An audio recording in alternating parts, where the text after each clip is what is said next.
اعوذ باللہ من الشیطان الرجیم بسم اللہ الرحمن الرحیم لقد سمع اللہ قول الذین قالوا ان اللہ فقیر ونحن اغنیاء سنکتب ما قالوا وقتلهم الانبیاء بغیر حق ونقول ذوقوا عذاب الحریق۔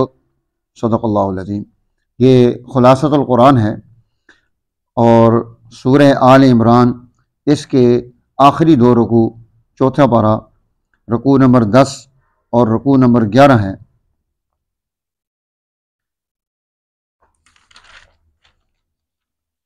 جو ہم آپ کے سامنے اس کے اعتبار سے اس کی گفتگو رکھیں گے۔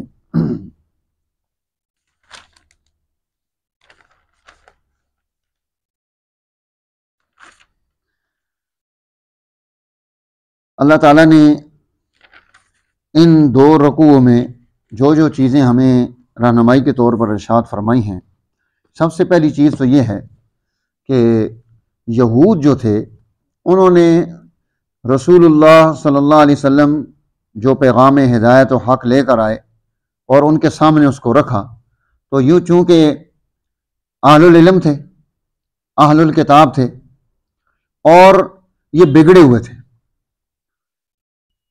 اور جب انسان کے پاس علم ہو اور وہ بگڑ جائے تو یہ بڑا خطرناک ہوتا ہے۔ اس لیے المغضوب علیہ وہ لوگ ہوتے ہیں جن کے پاس علم ہو اور وہ بگڑ جائیں۔ وہ یہود بھی ہو سکتے ہیں اور ہر دور کے اہل علم، جن کا علم انسانیت کو نفع نہ دے، جس علم میں ترقی نہ ہو، جس علم میں انسانیت کے لیے سہولتیں نہ ہوں، اور وہ اپنے کھانے پینے کے چکروں دھندوں میں لگے ہوں۔ قرآن حکیم ہمیں اس اعتبار سے یہاں رہنمائی دیتا ہے کہ دیکھو کہ یہ ان کی بدتمیزی کیا تھی۔ لقد سمع اللہ قول الذین قالوا، بے شک اللہ نے سنی ہے ان کی بات جنہوں نے یہ کہا، ان اللہ فقیر، کہ اللہ فقیر ہے، ونحن اغنیاء، اور ہم مالدار ہیں۔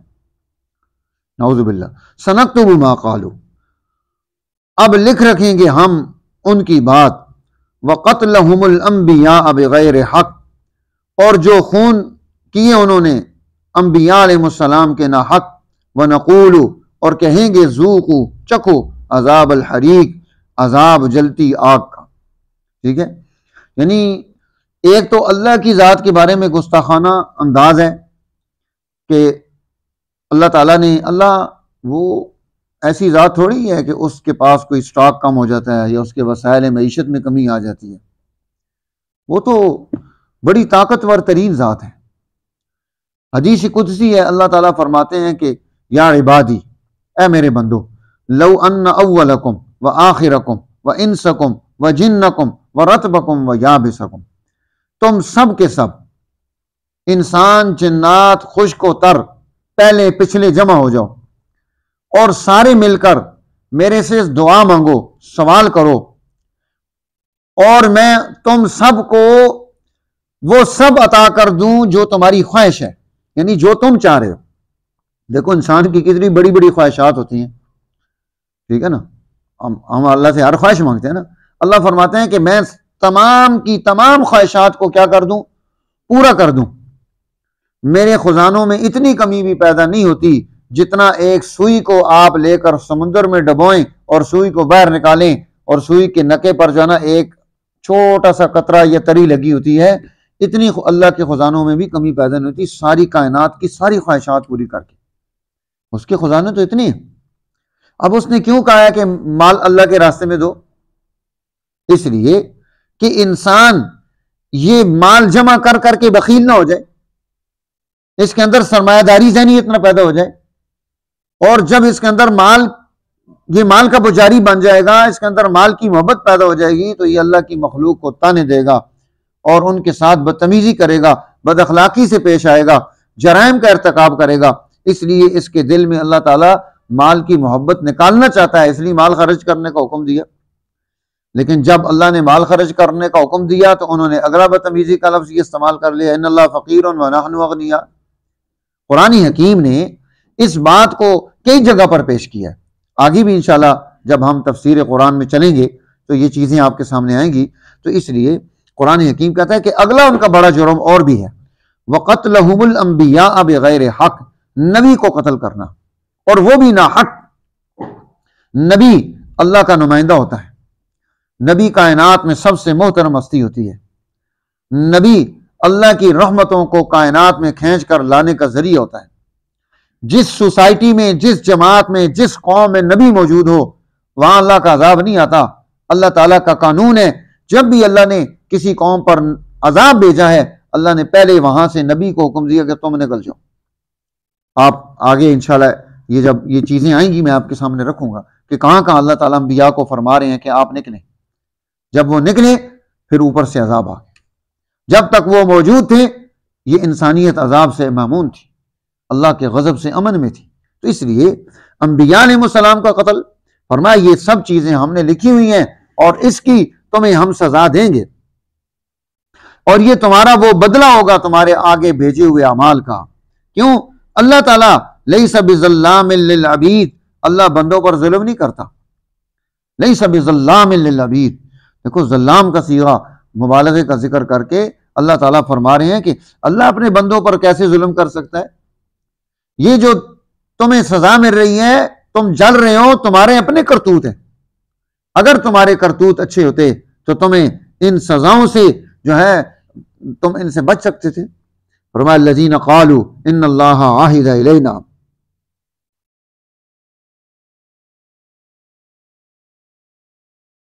کہ ہم نے یہ وعدہ کر رکھا ہے کہ ہم کسی رسول پر اس وقت تک یقین نہیں کریں گے کہ ہمارے سامنے قربانی کریں اور اس قربانی کو آگ کھا جائے۔ اس قربانی کو کیا ہو؟ آگ کھا جائے۔ اب وہ اللہ کے نبی سے بھی یہ جانا تمنا کر رہے تھے کہ آپ بھی ایسا کام کریں۔ فرمایا قل، میرے محبوب آپ انہیں یہ بات بتا دیں، قد جاءکم رسل من قبلی بالبینات وبالذی قلتم، آپ یہ بات ارشاد فرما دیں کہ کتنے رسول میرے سے پہلے آ چکے ہیں نشانیاں لے کر، وبالذی قلتم، اور وہ بات بھی جو تم کہہ رہے ہو وہ نبی کر کے گئے ہیں، یعنی انہوں نے جو ہے نا وہ قربانیاں پیش کی جن کو آگ نے کھایا ہے۔ فَلِمَ قَتَلْتُمُوهُمْ إِن كُنتُمْ صَادِقِينَ، اگر سچے ہو تو پھر نبیوں کو قتل کیوں کیا تھا؟ اس کا مطلب ہے کہ تم جو یہ تمنا کر رہے ہو، یہ آرزو کر رہے ہو، اور تم جو ہم سے یہ چاہ رہے ہو کہ ہم تمہارے سامنے کوئی جو ہے نا پیش کریں معجزہ، یہ ماننے کے لیے نہیں ہے، یہ ماننے کے لیے نہیں، یہ صرف تم جو ہے نا ہٹ درمی پر ہو، ضد پر ہو، عناد پر ہو۔ دین یہ واضح اور بہترین دلائل کے ساتھ گفتگو کرتا ہے، لیکن جو دین کے نظریے کو قبول نہ کرے، دین کی پوری اجتماعیت کو نہ اٹھائے، تو اس کا مطلب ہے وہ ضد اور ہٹ دھرمی کی بنیاد پر اپنا نظریہ پیش کرنا چاہتا ہے۔